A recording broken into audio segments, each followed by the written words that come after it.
Le capitaine Ibrahim Traoré a une fois de plus choqué le monde et suscité d'énormes réactions en adressant un avertissement fort au président français Emmanuel Macron. Des rues animées de Ouagadougou aux grandes salles du palais de l'Élysée, ces paroles sont devenues un sujet de discussion mondiale, remettant en cause l'influence de la France et suscitant des débats sur l'indépendance et le pouvoir. Les mots de Traoré peuvent-ils tout changer? Découvrons-le. Le 20 mai 2025, lors d'une réunion avec des responsables des Émirats arabes unis à Ouagadougou, le capitaine Ibrahim Traoré est monté sur scène et a choqué tout le monde avec un discours puissant.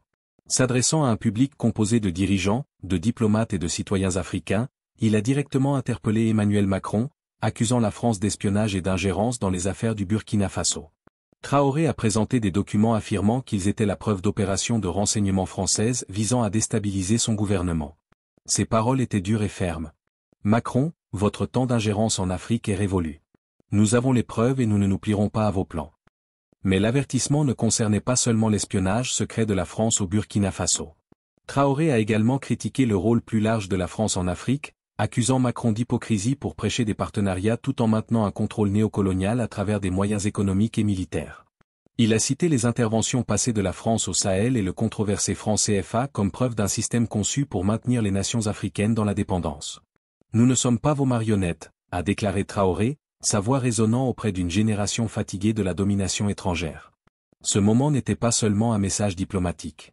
C'était un cri de ralliement pour une nouvelle ère de véritable indépendance africaine. Ce n'était pas un simple discours. Il s'agissait d'un appel public audacieux lancé à une puissance mondiale. Traoré a affirmé que la France, sous la direction de Macron, travaillait activement à affaiblir la véritable indépendance du Burkina Faso. Ce qui s'est passé ensuite fut explosif. Cette accusation a provoqué une onde de choc dans les milieux diplomatiques. Le fait qu'un dirigeant d'un petit pays enclavé puisse s'opposer à la France, ancienne puissance coloniale et membre influent du Conseil de sécurité de l'ONU, était à la fois inhabituel et audacieux. Les réseaux sociaux ont explosé de réactions. Un post affirmait que Traoré venait de briser l'ego de Macron devant le monde. Un autre le présentait comme un champion de la libération africaine, déclarant « Ce qui est arrivé à Thomas Sankara ne se reproduira plus jamais. Macron, vous ne pourrez jamais destituer le capitaine Ibrahim Traoré du pouvoir. » Mais ce n'était pas tout. Pourquoi la position audacieuse de Traoré est-elle si importante sur la scène internationale? L'avertissement lancé à Macron est significatif pour plusieurs raisons. Tout d'abord, il constitue une remise en cause directe de l'influence française en Afrique, une influence qui s'affaiblit mais demeure importante. La France s'est longtemps positionnée comme un acteur clé au Sahel, avec des bases militaires et des liens économiques qui, selon de nombreux Africains, privilégie les intérêts français au détriment de l'indépendance africaine. En accusant publiquement Macron d'espionnage, Traoré met le président français dans une position délicate. Soit il nie les allégations et risque de paraître suspect, soit il réagit et accorde plus d'attention à une vérité qu'il préférerait sans doute éviter. Dans tous les cas, la France perd du terrain dans l'opinion publique. Et le timing ne pouvait pas être pire pour Emmanuel Macron. Quelques jours avant le discours de Traoré, Emmanuel Macron se trouvait à Singapour, au dialogue de Shangri-La, où il mettait en garde contre les dangers d'un ordre mondial divisé, alimenté par les tensions croissantes entre les États-Unis et la Chine. Il y avait positionné la France comme un partenaire neutre et fiable, déclarant « La France est un ami et un allié des États-Unis, et nous coopérons avec la Chine. » Cependant, les accusations de Traoré dépeignent un tout autre portrait de Macron, celui d'un intrus, portant atteinte à son image soigneusement façonnée d'homme d'État mondial. La différence est frappante. Alors que Macron donne des leçons sur l'unité mondiale, Ibrahim Traoré expose ce qu'il considère comme le double jeu de la France en Afrique. Derrière ces mots, c'est une vérité bien plus profonde qui transparaît. Cet avertissement reflète un profond ressentiment qui traverse le continent africain. L'histoire coloniale de la France, suivie de décennies de domination économique, notamment à travers des mécanismes comme le franc CFA, a alimenté un fort sentiment anti-français. Les paroles de Traoré résonnent auprès de millions d'Africains qui perçoivent la France comme un ancien colonisateur encore oppressif. Son discours a également provoqué un séisme géopolitique, car il marque un changement d'alliance majeure.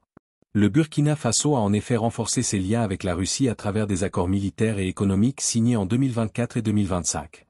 Des forces russes sont désormais déployées dans le pays, et Traoré a publiquement félicité Vladimir Poutine pour son soutien à une véritable indépendance africaine, sans condition. Ce tournant stratégique est un véritable cauchemar pour la France, qui s'appuie historiquement sur les ressources africaines comme l'uranium ainsi que sur son influence géopolitique pour maintenir son statut de puissance mondiale. L'accusation selon laquelle la France espionnerait le Burkina Faso pour protéger ses intérêts ne fait qu'alimenter le récit grandissant selon lequel l'Occident perd progressivement l'Afrique au profit de puissances émergentes comme la Russie et la Chine. Ces dernières années, le Burkina Faso a pris des mesures concrètes pour se détacher de son ancien colonisateur. En 2023, le gouvernement a exigé le retrait des troupes françaises, une décision qui a humilié Paris et mis fin à des décennies de présence militaire. L'ambassadeur de France a également été expulsé, tandis que les médias français comme France 24 et RFI ont été interdits. Ces actions s'inscrivent dans une campagne plus large visant à revendiquer une véritable souveraineté, avec Ibrahim Traoré à sa tête. Macron, de son côté, a eu du mal à réagir.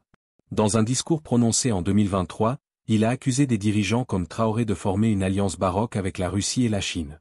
Plus récemment, il l'a aussi accusé d'attiser le sentiment anticolonial à des fins personnelles. Les accusations d'espionnage soulevées par Traoré s'inscrivent dans ce conflit latent. Il a déclaré disposer de documents prouvant que des agents français aidaient des groupes d'opposition à tenter de renverser son gouvernement.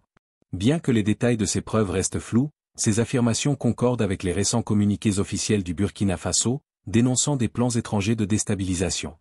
En avril 2025, le gouvernement a déclaré avoir déjoué un important complot visant à renverser Traoré. Ce complot, selon les autorités burkinabais, aurait été orchestré depuis la Côte d'Ivoire, un pays historiquement proche de la France. Le fait que Traoré ait donné son avertissement quelques semaines plus tard indique clairement qu'il associe ce complot à l'influence française. La réaction de Macron, toutefois, a été remarquablement modérée. Les médias français, occupés par des affaires intérieures comme l'incident viral impliquant le visage bousculé de Brigitte Macron lors d'un déplacement au Vietnam, ont minimisé les accusations lancées par Traoré. Le palais de l'Élysée s'est contenté de publier un court communiqué, qualifiant ces accusations de non prouvées et réaffirmant l'engagement de la France en faveur d'un dialogue constructif avec ses partenaires africains. Mais cette réaction modérée de la France ne fait qu'alimenter les spéculations selon lesquelles Paris éviterait une confrontation directe afin de ne pas subir un nouvel embarras diplomatique. Après tout, Emmanuel Macron est déjà confronté à de nombreux problèmes internes. Des critiques, comme Yvon Ruffal, se sont ouvertement moqués de lui, le qualifiant de leader incapable d'inspirer le respect de sa propre épouse, et encore moins de gérer un dirigeant africain affirmé comme Ibrahim Traoré. Pendant que la France garde le silence, les réactions à travers le monde continuent de s'intensifier. La réponse mondiale à l'avertissement lancé par Traoré a été vive et profondément divisée, notamment sur les réseaux sociaux. De nombreux Africains et leurs partisans voient en lui un héros. Un internaute a écrit « Traoré est la voix d'une nouvelle Afrique, disant à Macron et à l'Occident que leur temps est révolu. » D'autres affirment qu'il ne se bat pas seulement pour le Burkina Faso, mais pour toute une génération fatiguée du néocolonialisme. Ces opinions traduisent la popularité croissante de Traoré, notamment auprès des jeunes Africains, qui le perçoivent comme un symbole de résistance. D'un autre côté, certains experts occidentaux et observateurs en ligne expriment des doutes. Un internaute a mis en garde contre les conséquences possibles des déclarations de Traoré, évoquant des sanctions françaises ou même des actions secrètes contre lui. D'autres remettent en question la véracité de ces preuves et suggèrent qu'il pourrait exploiter le sentiment anti-français pour renforcer sa popularité intérieure, notamment en période de forte insécurité et de crise économique. Un journaliste étranger a même publié un message viral. 2 millions de personnes déplacées, 6,5 millions affamés. Ne vous laissez pas tromper par le charme de Traoré. Ces opinions partagées illustrent bien que, si Traoré suscite l'admiration, il reste pour beaucoup un leader controversé. Mais au-delà de ces débats, la situation révèle un tournant géopolitique majeur. L'avertissement de Traoré n'est pas seulement une attaque personnelle contre Macron. C'est un signe fort d'un changement d'air. L'Afrique est à la croisée des chemins. Des pays comme le Burkina Faso, le Mali et le Niger rejettent l'influence occidentale au profit de partenariats stratégiques avec la Russie et la Chine. L'alignement de Traoré sur Moscou, consolidé par des déploiements militaires et des accords économiques, constitue un défi direct à la domination française dans la région du Sahel. En mai 2025, Traoré s'est rendu à Moscou, a serré la main de Vladimir Poutine et discuté d'une coopération renforcée. Ce geste envoie un message clair. Le Burkina Faso choisit sa propre voie et la France n'en fait plus partie. Pour la France, l'enjeu est énorme. Une perte d'influence en Afrique signifierait aussi la perte d'accès à des ressources stratégiques, comme l'uranium, essentiel à son industrie nucléaire. Cela affaiblirait également sa position mondiale, alors que Macron tente de se positionner comme médiateur dans des crises globales, comme la guerre commerciale USA-Chine ou le conflit en Ukraine. Ces récents avertissements concernant l'agression russe, l'effacement des frontières ou la nécessité pour l'Europe de se préparer à un monde sans le soutien américain, apparaissent aujourd'hui ironiques à la lumière des accusations portées par Traoré, qui reproche à la France de s'ingérer dans les affaires africaines. Ce discours met également en lumière un fossé croissant entre le Sud et l'Ouest. Beaucoup de jeunes Africains soutiennent Traoré, considérant que les puissances occidentales disent une chose et en font une autre, prônant la démocratie tout en soutenant des régimes impopulaires ou en imposant des restrictions économiques étouffantes. Le franc CFA, toujours utilisé dans 14 pays africains, reste un symbole fort de ce contrôle perçu, et la critique de Traoré à son égard trouve un écho profond. Son appel à la décolonisation des mentalités africaines a inspiré des marches de soutien, notamment à Ouagadougou et dans d'autres capitales africaines. Mais le défi dépasse les mots. La position audacieuse de Traoré l'oblige désormais à faire des choix concrets et stratégiques, qui auront un impact durable sur l'avenir du Burkina Faso, et peut-être sur celui de toute l'Afrique de l'Ouest. L'avertissement de Traoré place les deux dirigeants dans une position délicate. Emmanuel Macron n'a pas de choix facile. Il pourrait décider de sanctionner le Burkina Faso, comme il a récemment menacé de le faire envers Israël à propos de la crise à Gaza. Mais une telle mesure risquerait de détourner davantage de pays africains de la France et de les pousser à se rapprocher de puissances comme la Russie ou la Chine. Une autre option serait de tenter la voie diplomatique, peut-être en proposant une aide financière pour apaiser les tensions. Mais cela pourrait être perçu comme un aveu de culpabilité, ce qui affaiblirait encore plus l'image de la France. Il est donc probable que Paris choisisse simplement de minimiser l'affaire et d'espérer que la tension s'estompe avec le temps. Cependant, les conséquences de cette déclaration choc ne sont pas uniquement un défi pour Macron. C'est aussi un pari risqué pour Ibrahim Traoré.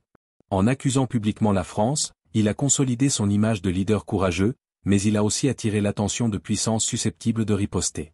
La France a une longue histoire d'opérations secrètes en Afrique, et certains analystes spéculent déjà sur la possibilité de représailles sous forme de pressions économiques, de manœuvres diplomatiques ou de soutien à des groupes d'opposition. Pourtant, Traoré ne semble pas inquiet. Il bénéficie d'un soutien populaire massif dans son pays et d'un appui militaire de la Russie. En avril 2025, peu après que son gouvernement a affirmé avoir déjoué une tentative de coup d'État, des milliers de personnes se sont rassemblées à Ouagadougou, scandant son nom et dénonçant l'ingérence étrangère. L'impact de ces accusations pourrait être immense. Si elles suscitent plus d'intérêt et de solidarité, elles pourraient inspirer d'autres pays africains à s'affirmer, accélérant ainsi une transition vers un monde multipolaire, avec de nombreuses puissances régionales plutôt qu'un système dominé par l'Occident. La Russie et la Chine observent attentivement, prêtes à combler tout vide que laisserait la France.